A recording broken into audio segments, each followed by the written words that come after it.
Hare Krishna. Hare Krishna. Who thought of this topic? Seeing Krishna in family life? The topic is actually very common, but the way it's framed makes it attractive. Seeing Krishna in family life.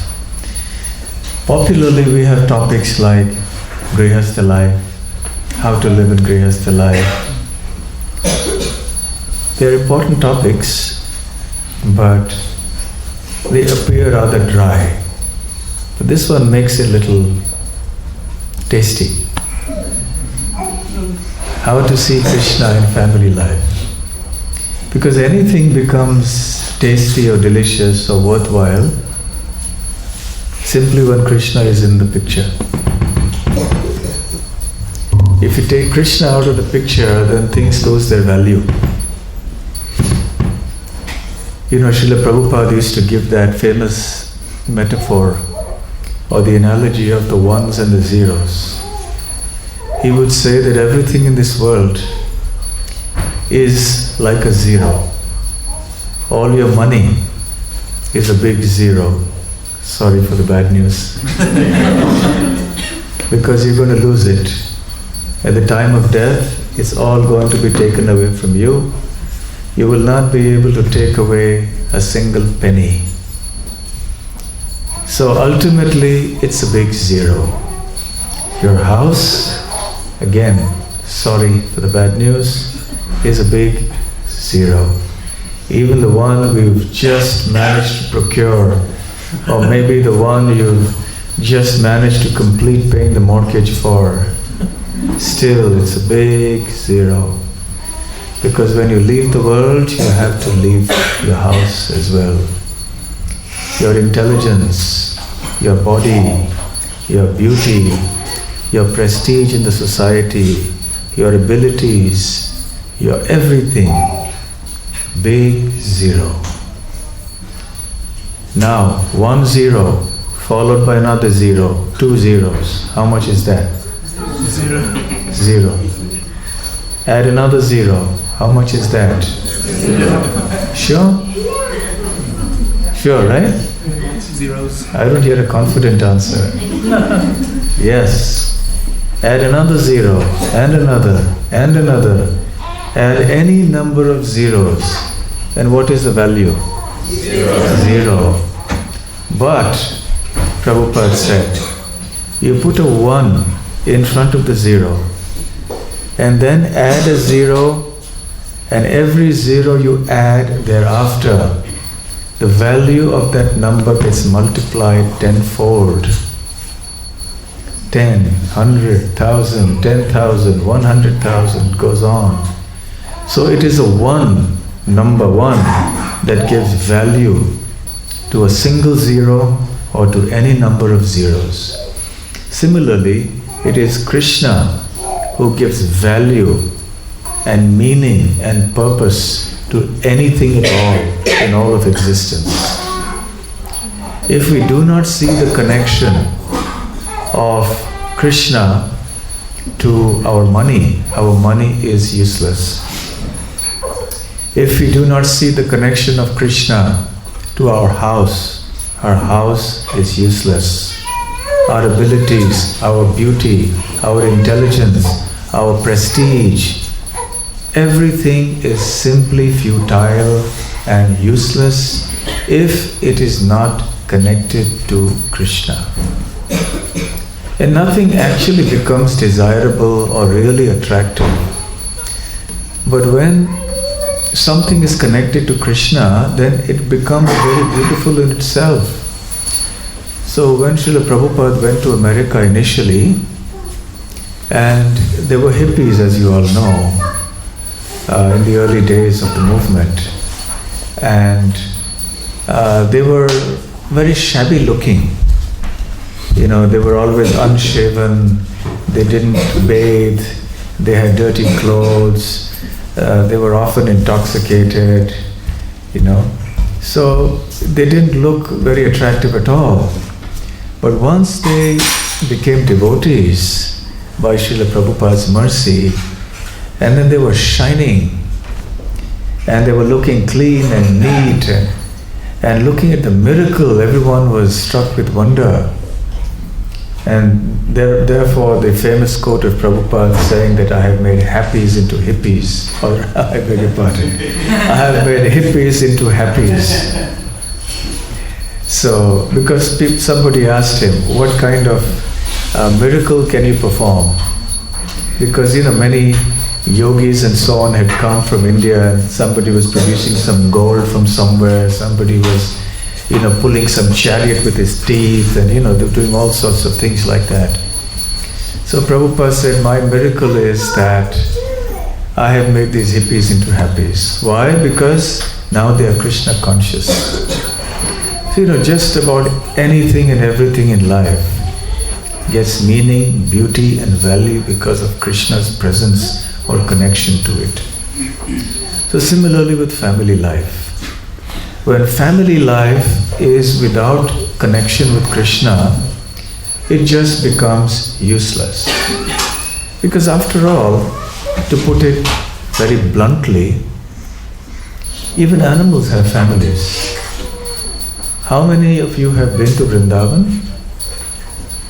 Okay. So I'm sure you've experienced the celebrated monkeys of Vrindavan. And I hope you haven't had any close encounters of the unpleasant kind with monkeys. The one thing you should never do in Vrindavan is to approach a baby monkey. Lesson. Yes? If you see a baby monkey just jumping around, never approach. Stay a safe distance. Be sure the mother is going to be around somewhere. And if you dare to go somewhere close to the monkey, the baby, the mother is going to pounce on you viciously, and it may not be very pleasant. Because they are very protective and possessive of their young ones. They also have their own family. They also take the responsibility to feed their families. They have their own homes. They have their own mortgage system and everything. It's not as sophisticated as ours, but they have their own laws, which tree you can occupy and where you can be, which branch is mine and which is yours. And there is a pecking order of who can eat first, and there's a whole etiquette. We also have our Vaishnava etiquette, who eats first, who serves whom, who's the boss. Things are all clear.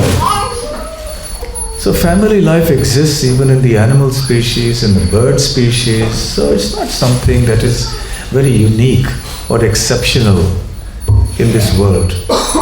What makes human family life exceptional is that it can have a connection to Krishna. Then it really becomes meaningful. Because the human form of life is ultimately an excellent opportunity. In fact, the only opportunity in which we can make our life successful. And family life is a very safe, secure opportunity to do that. When you take to the renounced order, it's very risky. It's easy in a sense because there's less distraction. There are no opportunities in which there is no need for you to spend time for anything apart from the service to Krishna. But it's risky. Whereas family life has a protection. It's like a safety net, Even if you slip, you'll fall into the net. You're protected. But in other places you slip, you probably break a bone or you break something. So family life is actually a very wonderful opportunity in which you can practice Krishna consciousness safely, securely, happily throughout your life. And that's what it's meant for. If it's not called real family life. Real family life is grihastha ashram.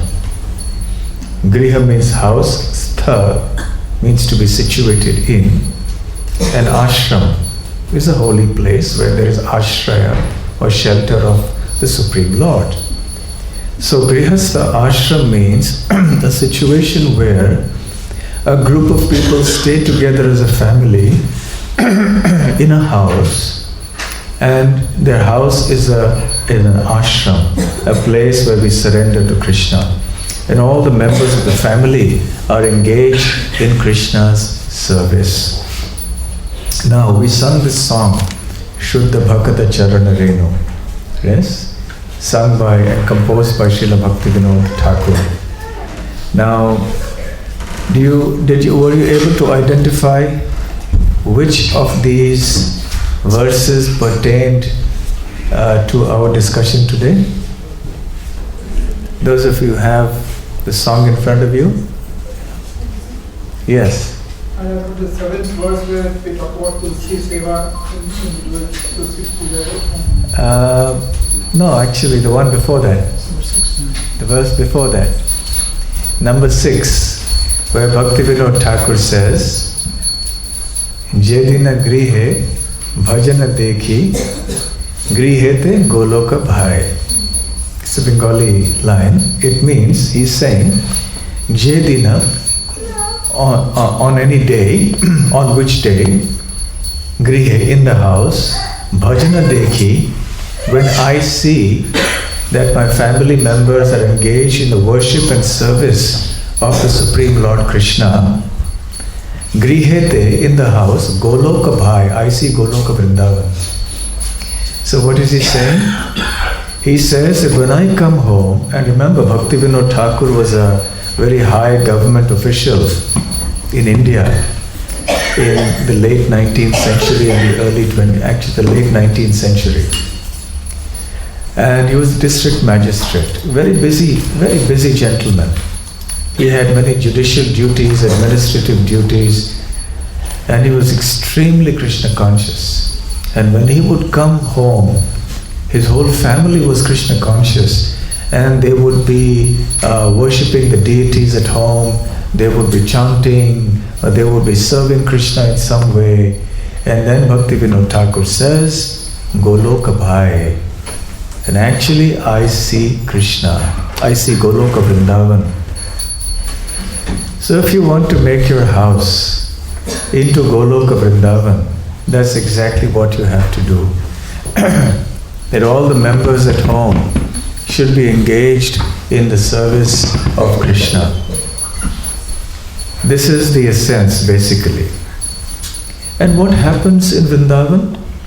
Everyone is thinking about Krishna, everyone's eager to serve Krishna, and there is no priority in life except for Krishna.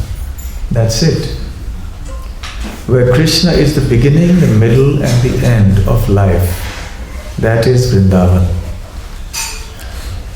Of course, the highest devotees are the gopis of Vrindavan. So the gopis, when they used to perform their household chores, whether it was churning butter, or whether it was threshing the grains, or whether it was cooking, or looking after their babies, or milking the cows, or whatever it is that they did, they would always be singing songs of Krishna.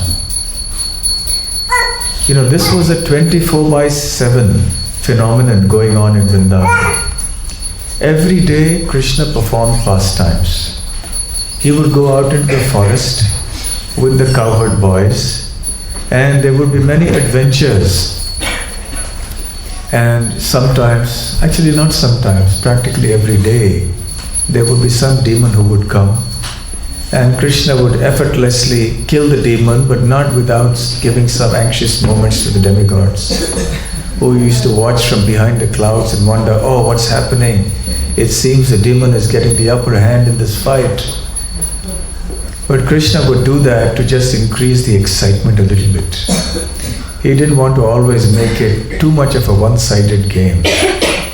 So he had these sporting activities where he would kill asuras. Sometimes he would play games with his friends. He had all sorts of beautiful pastimes with the calves and the cows. The boys would imitate the various animals and birds of the forest. So these were pastimes that were going on every day. And when they came back, in breathless tones, the cowherd boys would inform their family members, their parents and brothers and sisters and their friends about what transpired today. You know, Krishna did this, and then this happened, and then that happened, and then this happened. And they would be all excited about it. And everybody living in Vrindavan would soak in these descriptions because they would miss Krishna all day. When Krishna left in the morning, the Brajabasis would start feeling intense separation. There were only two classes of people in Braja who were happy in the morning, and they were the cowherd boys and the cows, because these were the two categories who would accompany Krishna into the forest, and the others had to stay behind and they had to do other work. And these cows and the cowherd boys were going to be with Krishna all day long. So the cowherd boys were beside themselves with joy every single day. Every day was a festival for them. And they would frolic and have great fun with Krishna. By the way, the spiritual world is great fun. Much more fun than here. And I invite you all to participate in the process to get the visa to go there. It's really nice being there. It's just pure, unadulterated fun. And so when the cowherd boys and the cows were thus enjoying all day long, the Brajabasis were feeling intense separation from Krishna. But that separation is not an ordinary separation. In that separation, they were remembering Krishna extremely intensely. And because of that intense remembrance of Krishna, they were actually never separated from Krishna. So in actuality, in reality, they were always with Krishna. Meaning that if you're always thinking of Krishna, if you're always remembering Krishna, then you are in Vrindavan. And Srila Prabhupada says that. Often, whether you're in New York or in London or Tokyo or Bombay or Vrindavan, if you're remembering Krishna, you are in Vrindavan. So similarly, our home, if you're grihasthas, or if you're living at home, that place will become Vrindavan if Krishna is in the center. And if we follow in the footsteps of the Brajabasis, of the residents of Vrindavan. So they were remembering Krishna, and what were the little tools they used to remember Krishna? In the Bhagavatam, it is said, or the Acharyas comment actually, that there used to be poets, professional poets. Just like you have modern day script writers and songwriters for musical shows and so on. So they were professional songwriters, but they were also devotees. And whenever the cowherd boys came back and they narrated the events of the day, then these songsters or poets would then compose poetry or songs. And sometimes the narrations were given by the others, the elder gopis and the cowherd men, because after Krishna returned home in the evening, till the time he left in the morning, also there were so many pastimes. So these poets would then compose nice poetry and songs. And then these were learned by the Brajabasis. They committed them by heart, and they would recite them and sing them all day long. And the next day brought forth many, many more beautiful pastimes and more new songs and poems about Krishna. And they would memorize them and they would sing all of them all day long. They were singing, churning butter, threshing the grains, milking the cows, and they would sing. So Krishna consciousness is a very musical experience. That's why you see bhakti and music, they go together. Kirtan is the most potent weapon for the devotee to conquer Maya and to create love for Godhead within the heart. And that's why we see in India In the medieval times, roughly about 400 to 600 years ago, that time span of 200 to 250 years, there was like an explosion of bhakti in India. All over India, great saints, great devotees emerged from the south to the west, to the north, the east, everywhere. And without exception, all of these devotees were spontaneous singers, because whatever devotion they had in their heart would be spontaneously emanating from their mouth as songs in the form of music. They somehow got this innate ability to just sing and compose beautiful songs and poems about Krishna. So in Vrindavan it was like that. And plus they were also busy serving Krishna.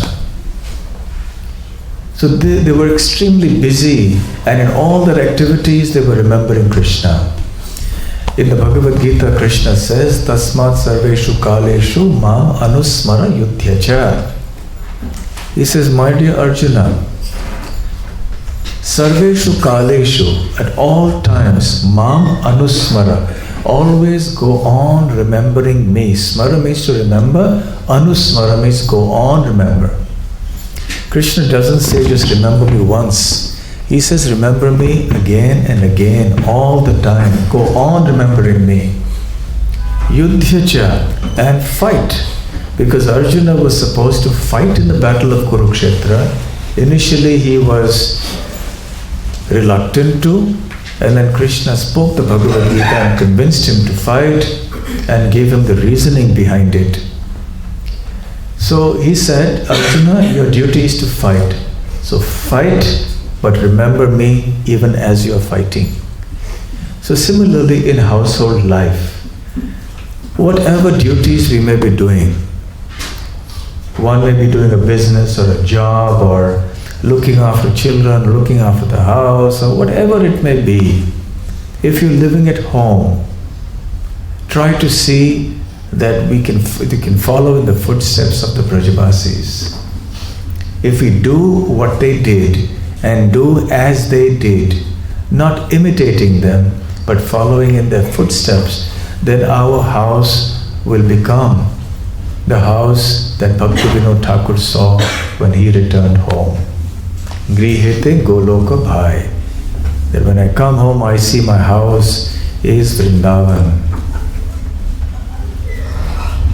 So in the house, we should have regular Krishna conscious activities.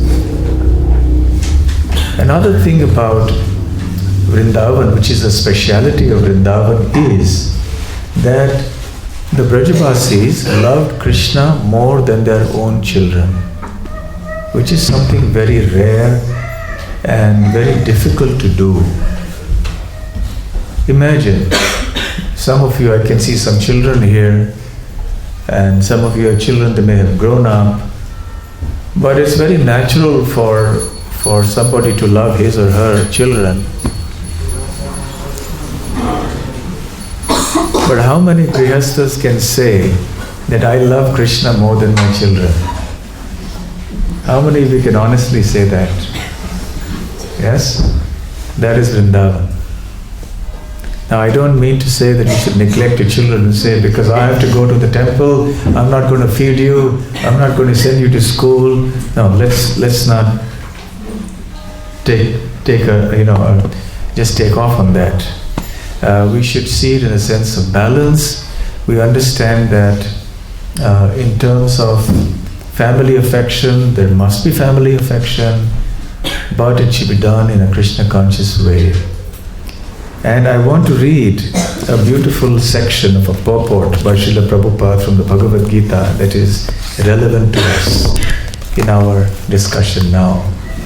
It's the 8th verse. From the 8th to the 11th actually, Krishna gives the characteristics of knowledge. What are the symptoms of knowledge?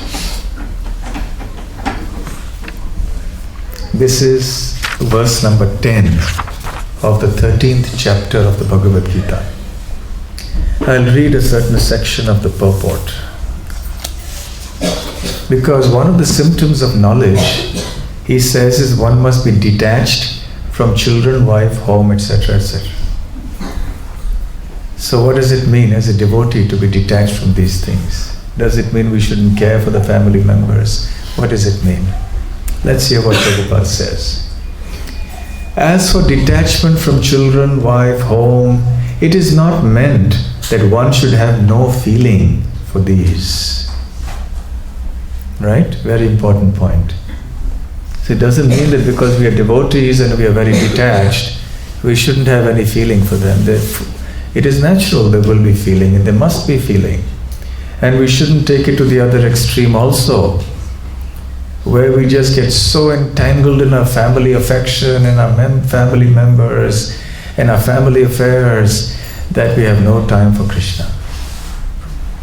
So let's continue with the purport. They are natural objects of affection, meaning the other family members.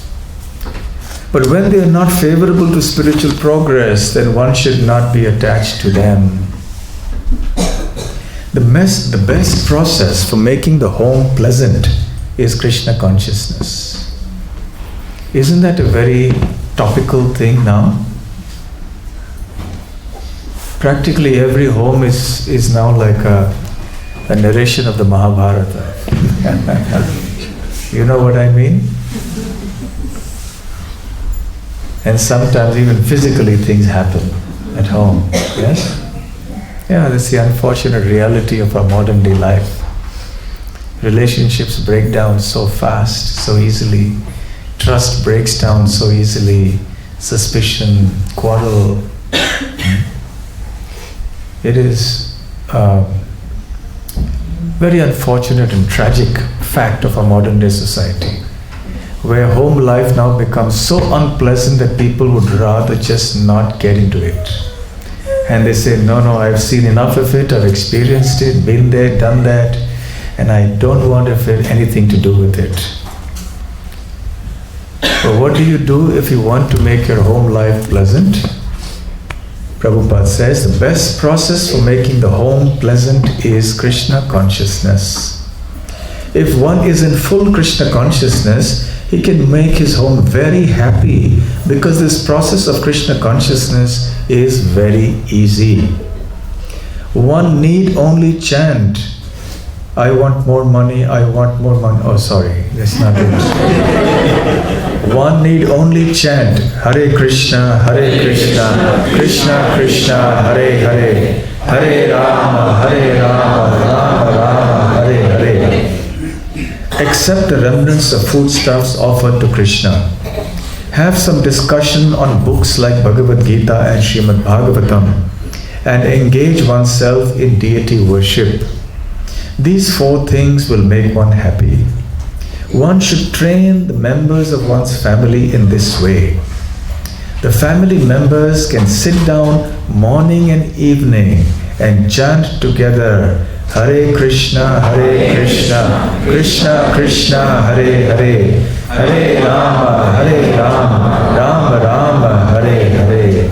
If one can mold his family life in this way to develop Krishna consciousness, following these four principles, then there is no need to change from family life to renounce life. Yes? Everybody need not take sannyas. Everybody need not get disillusioned. Not that those who take sannyas are disillusioned, but sometimes people do it because they are disillusioned. They get frustrated with family life or with any life. They just said, I just want to be alone. I just want to be away from all of this. But that's not the answer. You can't throw the baby out with the bathwater. Because if you want a complete life, you have to follow the way of the scripture. And Krishna is very wise. And Srila Prabhupada has taken that wisdom. And he's also extremely wise. And he's mentioning four principles to us to make family life happy, in which you can actually see Krishna. So which are these four principles which I just read from the purport? Number one, chant Hare Krishna. Number 2, accept foodstuffs offered to Krishna. Prasadam. Nothing apart from prasadam. Third, have some discussion on books like Bhagavad Gita and Srimad Bhagavatam at home. And number 4, worship the deity at home. And who should do that? Who should do these 4 things? Everybody, whoever is there at home should do it. Young, old, doesn't matter. Everyone should do it. I'll repeat that sentence that Prabhupada says here. The family members can sit down morning and evening and chant together. So, Prabhupada is saying, morning and evening. You know, when you go to a doctor, the doctor may sometimes give you a medicine to take, and he may say you take this once daily. And in the prescription he writes RX and then OD. You know what OD stands for? Once daily. Or he may say TDS, thrice daily. Or he may write BD. What does BD mean? Twice a day. So Prabhupada is our transcendental doctor.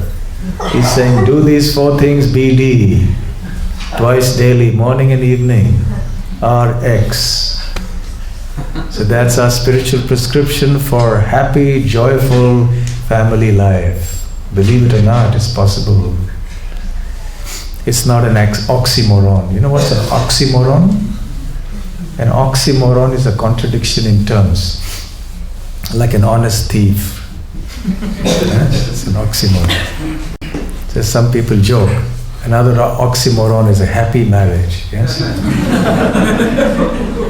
But that's good as far as some jokes are concerned, some humor is concerned. That's fine. After all, what is life without some humor, right?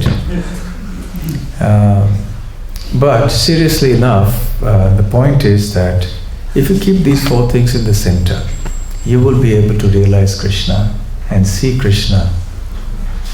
And then like Bhaktivinoda Thakur, you will be able to say, yes, when I come home, I see Goloka Vrindavan. What do you think? Good proposal? How many of you think it's a good proposal? Yeah. So this is Srila Prabhupada's prescription for all of us. Very simple. So remember the BD, the 4 things and BD. So can anyone tell me what those 4 things are? Please raise your hand. Yes. Chanting. Chanting what? Chanting Hare Krishna. Hare Krishna, good. It's good to clarify. Prasadam. Sharing prasadam. Yes. Taking only prasadam and nothing but prasadam. Yes. Discussing. Discussing what? Discussing pastimes of Krishna. Good. And 4th? Worshipping the deity of Krishna. Excellent. Anyone else from this side? 4 things that Prabhupada says should be done? Or anyone on this side? Yes. Chanting Krishna's name. Yes, chanting Krishna's names.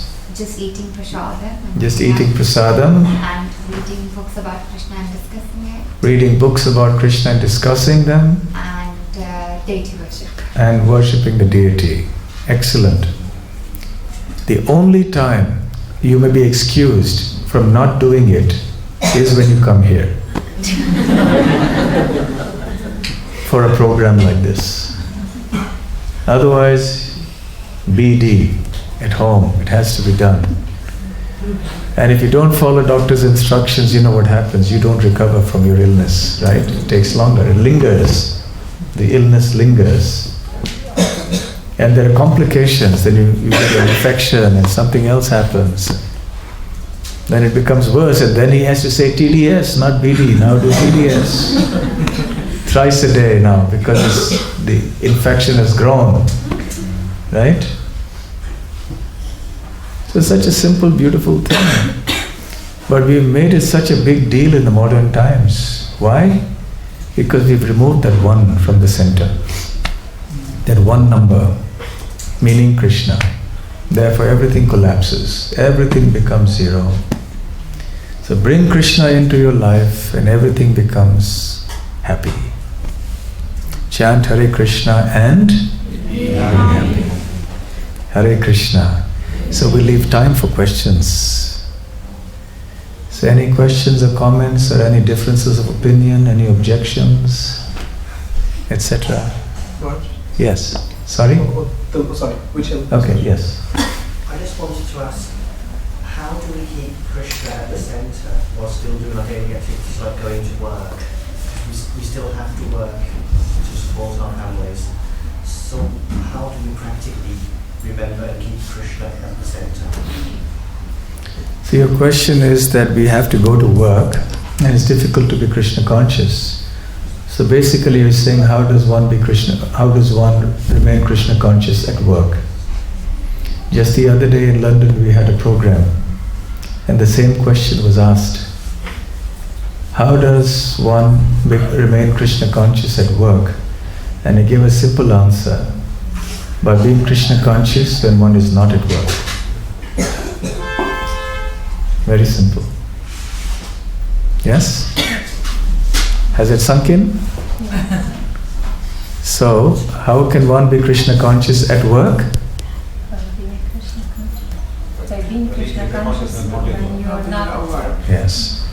One can be Krishna conscious at work by being Krishna conscious when one is not at work. Meaning that the time before you go to work and the time after you come back from work, you should spend in Krishna conscious activities. If you do that, you automatically become very Krishna conscious. And when you go to work, that consciousness carries on. And you're able to handle all the negativity and all the materialistic influences that you are subjected to at work. And also, during your work, you should keep giving yourself little injections of Krishna consciousness. Every now and then reminding yourself about Krishna. You know, I've given little tips like having a screensaver with Krishna's picture. You know, things like that. Passwords. Some passwords in Krishna, you know. So, like that you keep reminding yourself. They eat prasadam, so like this, okay? Yes? One is working with all honesty, truthfulness, purity of mind. At work, Krishna is with us. Krishna is with him or her at all times. So if we are doing our job very honestly, purely, without truthfulness, at the best wisdom, whatever we suggest and accordingly we are giving out to the organization, the company where we are situated. So again, that consciousness comes. Okay, your point is that if one sincerely works with pure intention to do what one is expected to do in that job, then automatically the Krishna consciousness comes? Not necessarily. Because there are so many people who are doing that. There are many people out there who are working sincerely in their jobs. Many don't, but many do. And they're working very hard, they're completely absorbed in their activity, but they're not Krishna conscious necessarily. One cannot be Krishna conscious simply by working sincerely in our material activities. One can be Krishna conscious only if one remembers Krishna, hears about Krishna, chants Krishna's names, and so on. And one gets habituated to creating that consciousness of remembering Krishna throughout. Then one's activities can be Krishna conscious. In the verse from the Bhagavad Gita that I quoted, Krishna doesn't simply say Yudhya, just fight. He says, Mam Anusmara Yudhyacha. Always remember me and go on fighting. It's not simply sincerely do your duty as a Kshatriya, fight the battle. No, it doesn't say that. He says you must remember me as you fight. In other words, you must be Krishna conscious. That's very important.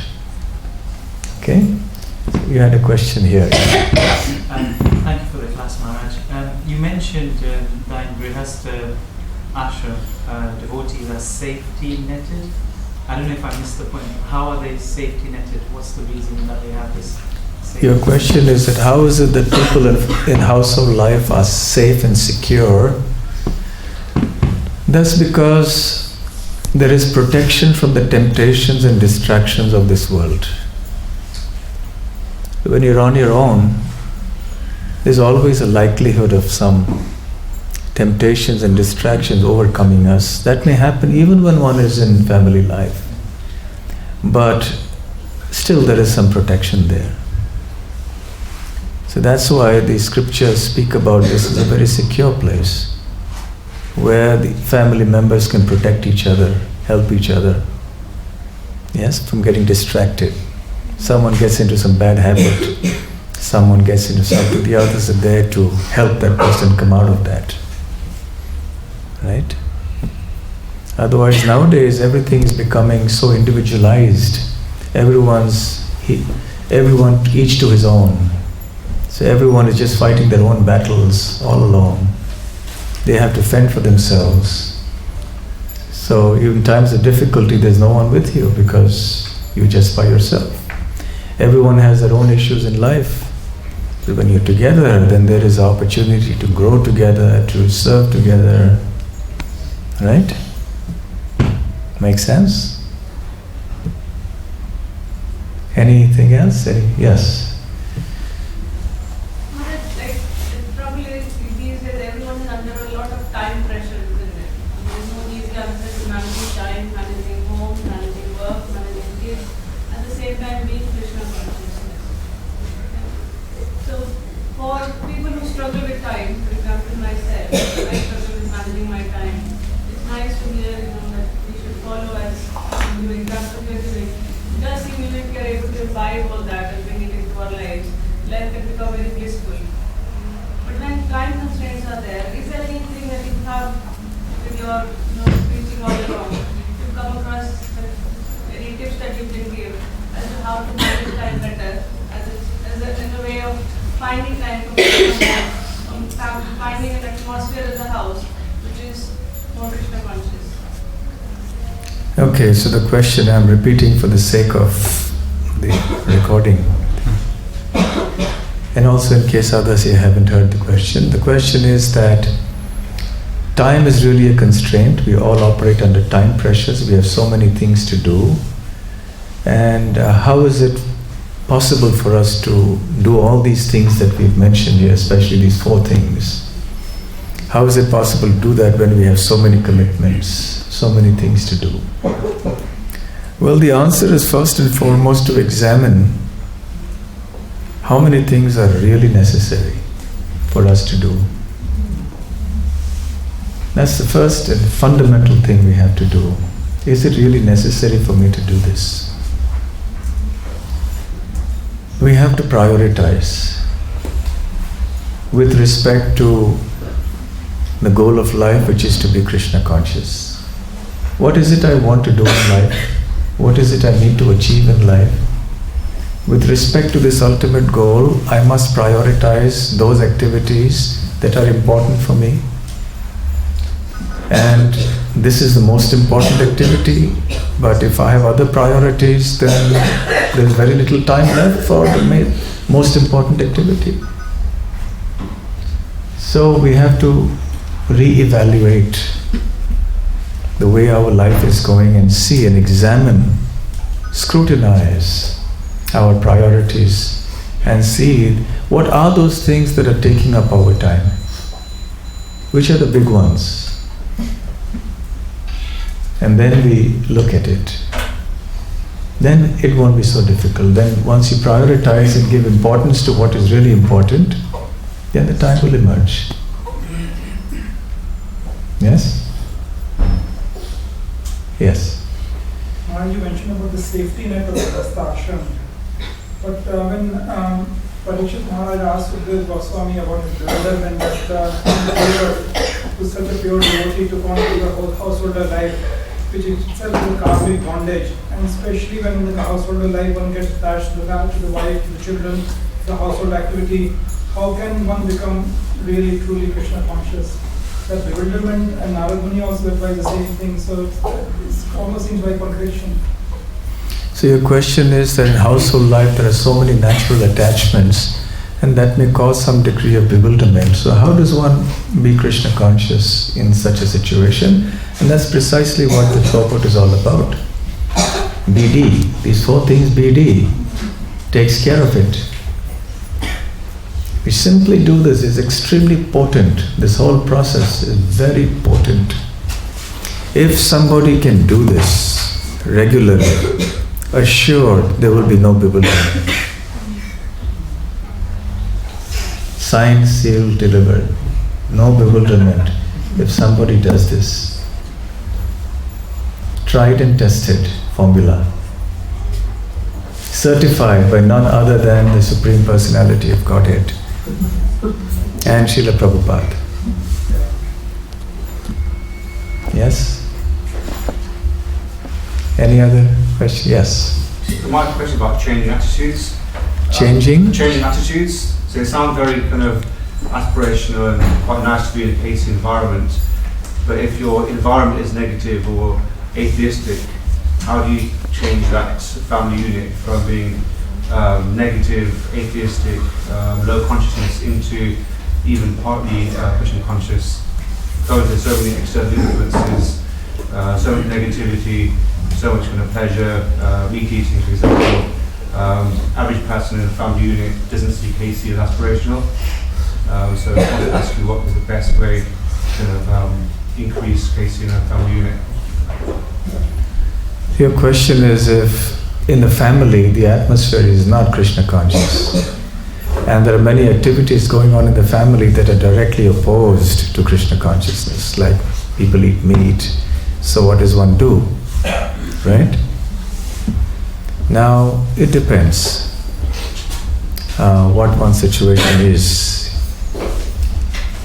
At whatever cost, whatever may happen, one should not compromise one's own Krishna consciousness.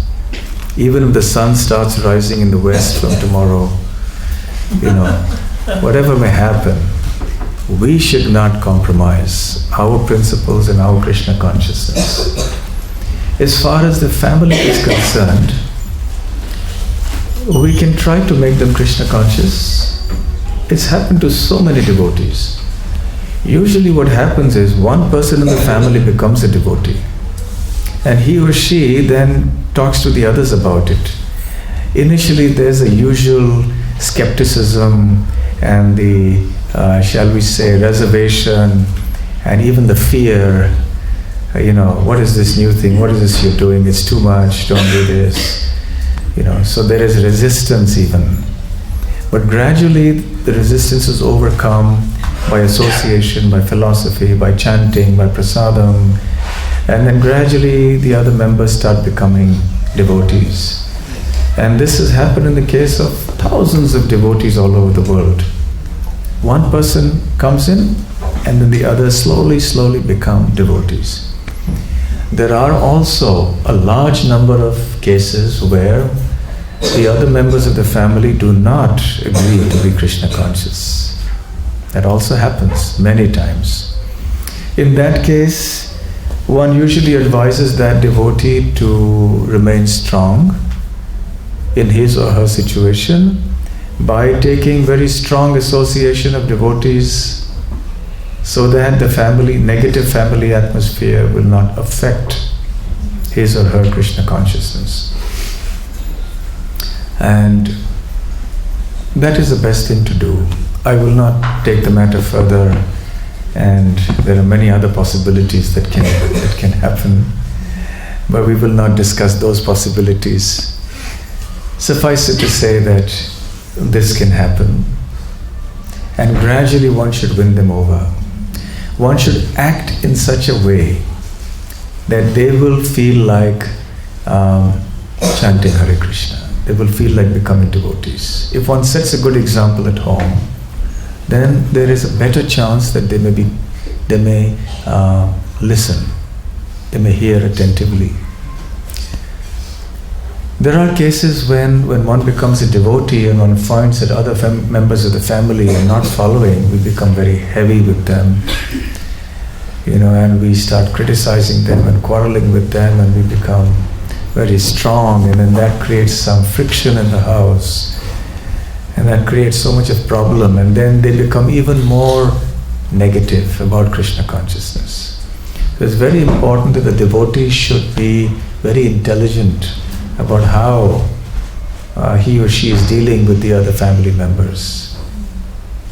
You can just, if they are especially averse, don't take too much association. Just be around, be courteous, be nice, but safeguard your own Krishna consciousness. I remember one devotee who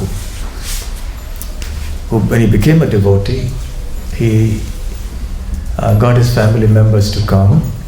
The wife was initially favorable, but then he started becoming very insistent that certain standards should be followed in the house, very strict standards he expected everyone to do.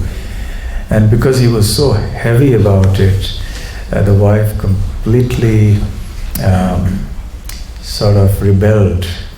And she said, I'll stop going to the temple, I don't want any Krishna consciousness. For years, she wouldn't participate in any Krishna conscious activity, she wouldn't meet any devotees, right? And the children were growing up, and they also were seeing all this. And because he was always chastising, scolding his children, and about Krishna consciousness, do this, do that. So they were also getting put off, and they were going away from Krishna consciousness. When he met me, I suggested to him, when I heard the whole story and I probed, he was just telling me his family is very anti, they're opposed to Krishna consciousness. When I probed further and further and further, went into the history of it, and I realized actually probably this was what the reason was. And I told them to just be a nice person at home. Don't just go and be a tyrant at home. If they don't want to accept, what can be done? You can't force. Krishna consciousness is something very individual. It's based on personal choice. You see, even in the Bhagavad Gita, Krishna says, Yathechasi tatha kuru, that I've told you what I had to say, now Arjuna, you do as you say. Yes, for children in the beginning we have to mold them, but it shouldn't be dictatorial. We have to inspire, we have to educate, we have to encourage. That's the way it has to happen. So then I told him, just be normal, just be nice to them. Just, you're a husband, be a husband. Don't just be a paramhamsa parivrajikacharya. Just be a husband at home. You have children, just be a father. Just do what they need. Sit and talk to them sometimes. Don't just say, where's Krishna and this, you want to go there, it's all Maya, So then they'll get put off. But the moment he started doing it, the next week he met me, he said, it's a miracle, they're all becoming so favorable. I said, yes. It's not rocket science. All you had to do was just common sense, So the family has become much more favorable. I haven't met him for a long time, but I presume things are going on at least on the level they were when I last heard.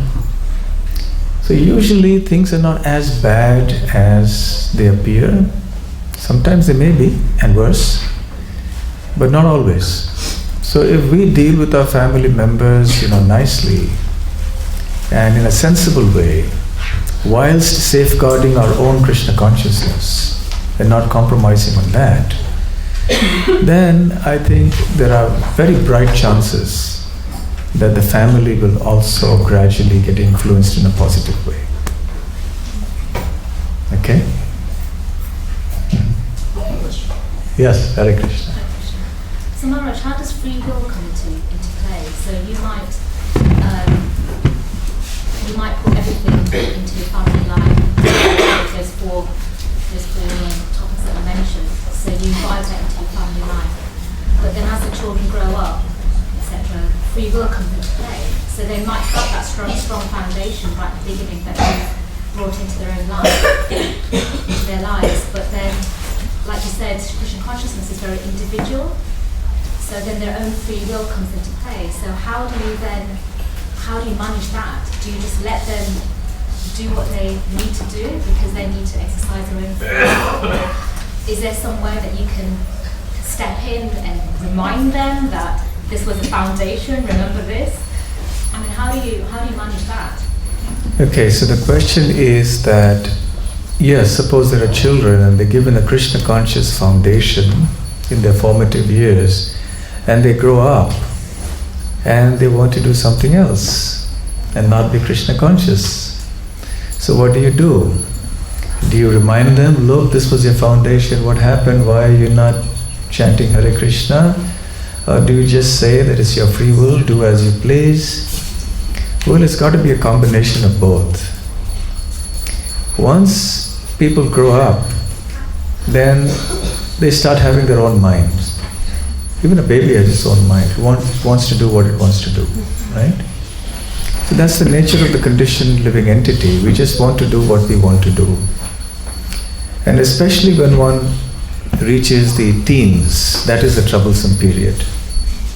So the maximum input should be given before one reaches the age of the teenage years, because the hormones start acting up when you're teenagers. And then they start going wild sometimes.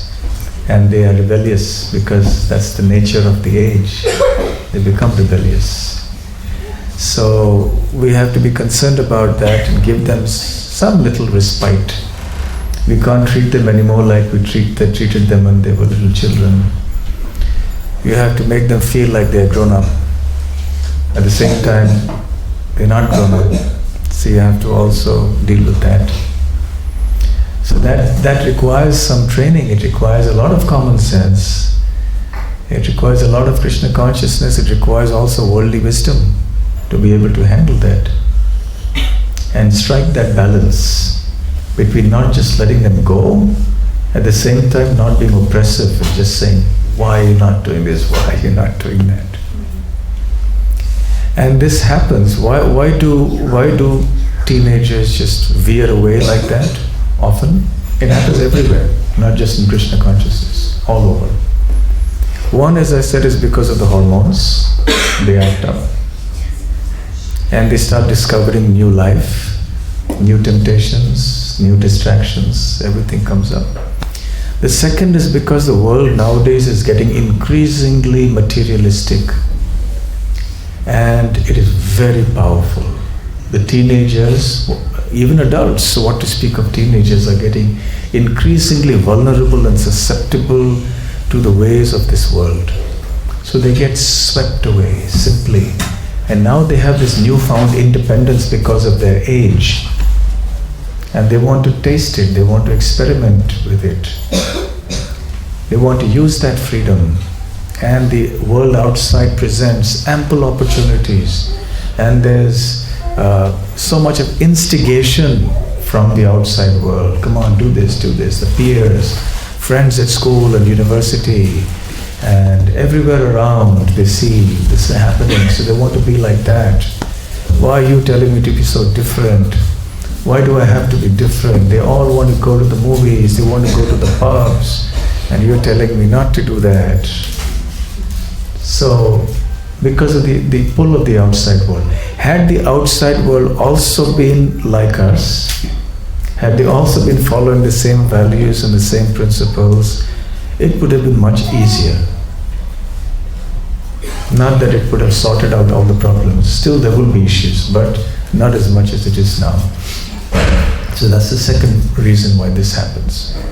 And the third reason is that you see, when a child is born, it is born with sanskars from the previous life. So the impressions of the previous life are very strong. Then you have the impressions in the womb and in childhood. And then you have the exposure to the outside world. So it's a combination of all these influences. Eventually that determines where a person goes when he or she reaches the teenage years or a little later. You may give the best upbringing, but if your atmosphere is bad, the world outside is terrible, it's difficult. All the more if you haven't done the needful right from the childhood. So over the last few years I have been speaking a lot about how for devotees it is important that in family life, even before they conceive a child, they should follow the Vedic tradition of trying to invite a noble soul, a devoted soul as their child, so that you have born devotees. Yesterday at a school program I was mentioning the same point. You know, you have, when someone from childhood exhibits an uncommon expertise in something or a talent, a very natural inclination to do something very easily, we say, oh, he's a born musician, he's a born leader, you know. So like that, there is such a thing as a born devotee. So by doing these things according to the Vedic scriptures like the Garbhadhana Samskar, you get a soul who is already a devotee but who had left his or her devotional service incomplete in the previous life. So that soul is also looking for devotee parents. So then that soul gets invited by this process. So you have a born leader. And then when the soul is in the womb, there's so much to do to give the child Krishna consciousness. Prahlad became a pure devotee because of both these things. And in the womb he heard the Srimad Bhagavatam. But nowadays, when the child is pregnant, the mothers are going to work and they're getting exposed. The children in the womb are getting exposed to all that's going on in the office and in the outside world. And there's hardly any time left for Krishna consciousness to give the child. So we haven't done the Garbhadhana Samskar. We haven't done the Garbha Samskar, which means when the child is in the womb, we haven't done any Krishna conscious activities for the womb, for the child in the womb then. Right? Or very little. And we've subjected the child, on the contrary, to many, many materialistic influences. So then what happens? Then when the child is born, we try to make the child a devotee and do things. But okay, that helps. But if the other two, if the background isn't strong enough, then when the child becomes a teenager, then those influences will come back. So you see, we have to go really further back in time and we have to work. It's a very serious business. If you want to change the society and if you want to have new generations of pious, noble, devoted souls, then we have to take this Vedic system very seriously. Otherwise it's going to be hard. It's a big subject, so we won't. But I hope that answers your question.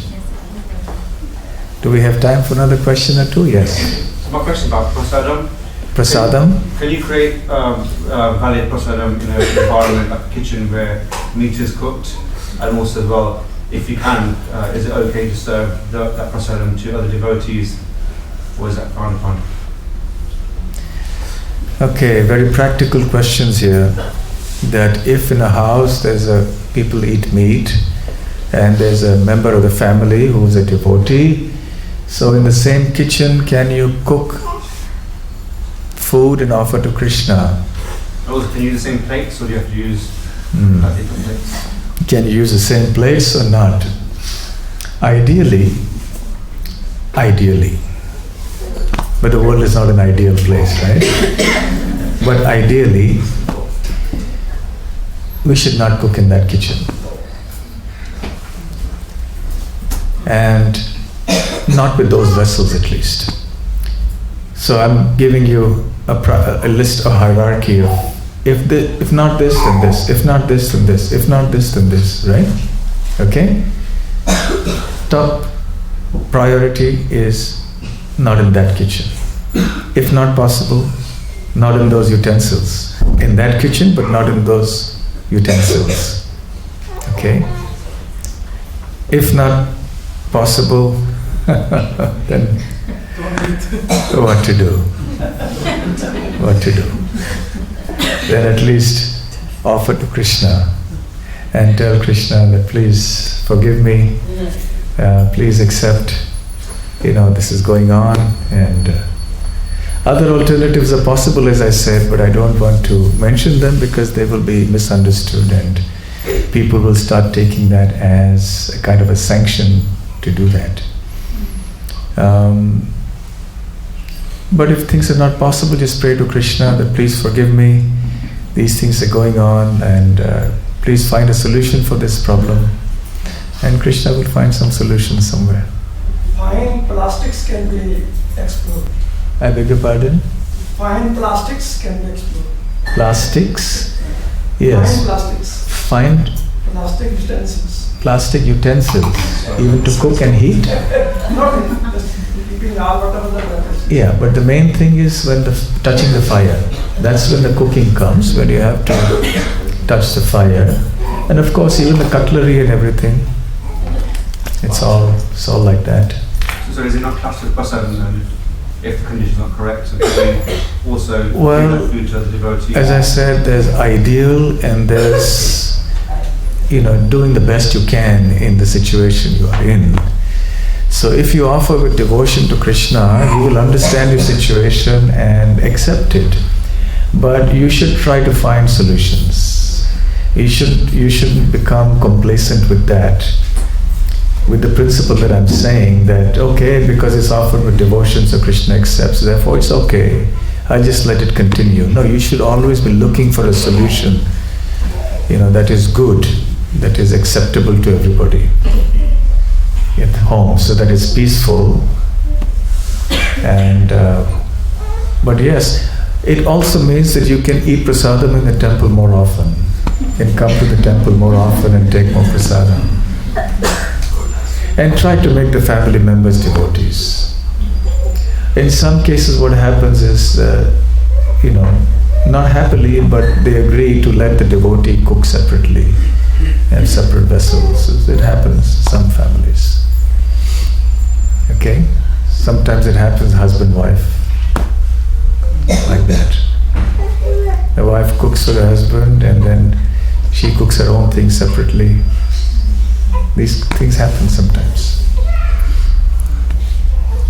Yes. Maharaj, in this nice bhajan you see, Bhakti says, I see the holy Ganges waters that come from the lotus feet of Vishnu, and my place knows no bounds. And I was wondering if you could just suggest practically in the West, Westerners can remember Ganges.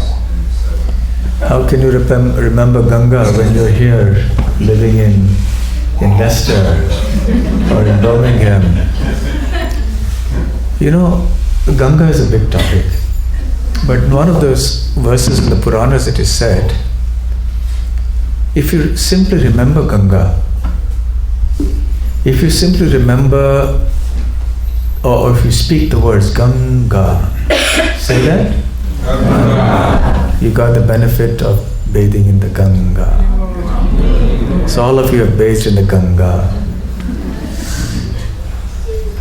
And even if you meditate on yourself bathing in the Ganga, it's as good as bathing in the Ganga. That's one aspect of the answer. The other aspect is when you go to India, bring some Ganga water back with you. And take a little every day, use it for the deity worship and so on. And also, for those of you who do deity worship, there are ways to purify the water. Chant the mantra and the water becomes like sacred water. Okay? Alright, so thank you very much for your very patient attention and also for the nice questions. I do hope you will have some food for thought after this discussion. And I hope and pray also that the Krishna conscious activities here will flourish and grow from strength to strength. Thank you very much. Srila Prabhupada ki jai. Shri Shri Radha Madhava ki jai. Gaur Premanande.